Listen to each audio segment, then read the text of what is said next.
Monsieur Abouakar Sidiki Kamara, commandant. Diakité. Diakité.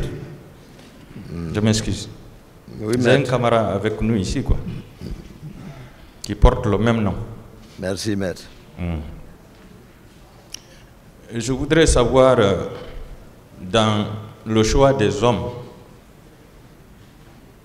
pour préparer la prise du pouvoir, quel est le critère que le capitaine Moussa Dadis Camara avait retenu pour vous choisir, vous? Je ne saurais répondre à cette question.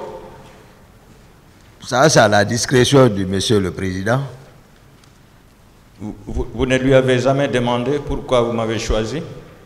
Non. Mais quand il vous a présenté Keleti Faro et les autres, tous étaient contents, non?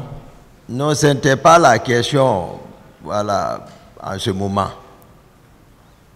Mais lorsqu'on a pris le pouvoir, bon, j'ai été surpris d'être nommé à ce poste. C'est tout. Sinon, ce n'était pas une consultation. Avant la prise du pouvoir, est-ce que vous étiez répartis les postes, les différents postes de responsabilité? Non. Donc le poste d'aide de camp n'a jamais été votre choix? N'a pas été mon choix. C'est à la discrétion de monsieur le président. Mais vous l'avez assumé quand même, vous avez aimé? Pardon? Vous étiez satisfait quand même d'être nommé à ce poste? Oui. D'accord.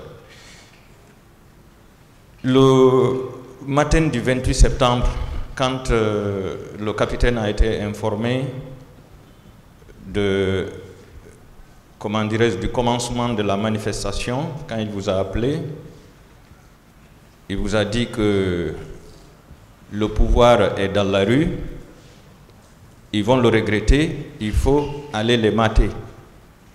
Vous avez dit que vous l'avez dissuadé, non? Non, vous parlez à l'impératif comme ça. Moi, j'ai expliqué comment. C'est pas s'il a été informé, je ne le savais pas. Moi, je vous ai dit que je dormais. Ceux qui sont venus me réveiller, je vous ai dit.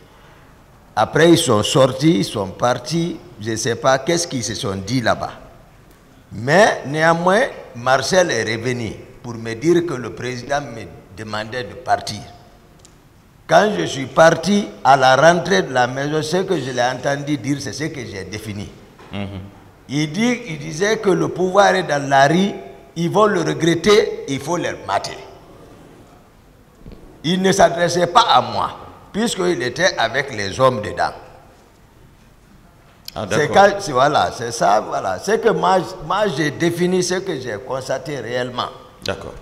Moi, j'avais cru qu'il s'adressait à vous et en retour, vous lui avez dit « Non, monsieur le président, ce n'est pas la peine d'y aller, je vais m'en occuper. » Hier, j'ai imité un peu. Oui. C'était juste montrer, voilà, quel était son état d'âme. Et voilà, tout le monde le connaît. Voilà. Donc, j'ai imité pour dire ça. Et j'ai dit, il ne m'écoutait pas. Mais néanmoins, j'ai insisté pour le dire ces mots-là. Et j'ai précisé que, puisqu'il ne m'écoutait pas, je n'ai pas passé 3 minutes avec lui là-bas. Je suis ressorti pour maintenant m'adresser au commandant parce que j'ai évalué la situation. Je ne pouvais pas assurer sa sécurité physique, voilà, dans ce milieu. Donc j'ai instruit au commandant du salon, j'ai dit, s'il le laissait sortir, il allait me connaître. Est-ce que vous demandez la comparution du commandant du salon pour venir donner ces confirmations? Oui, je demande vraiment humblement la cour pour la comparution du commandant du salon. Donnez son nom, s'il vous plaît. C'est capitaine Mohamed Kondé. Du Bata? Non, il est à la compagnie d'infanterie actuellement de Koundara. D'accord. Koundara, la raison, pas l'ancienne Koundara ici. Oui, pas le camp. Ok. Ce jour, quand vous êtes sorti à la recherche du président, vous avez dit qu'arrivé au niveau du pont de Madina, vous avez trouvé Marcel et son groupe. Un dispositif. Voilà, c'est-à-dire Marcel n'a pas un groupe. C'est-à-dire, soit il a reçu l'ordre parce que c'est lui qui est sorti avec les éléments à la présidence. Donc je les ai trouvés là-bas. Et lorsque j'ai quitté, le président Marcel, il était avec les Marcel dans la chambre.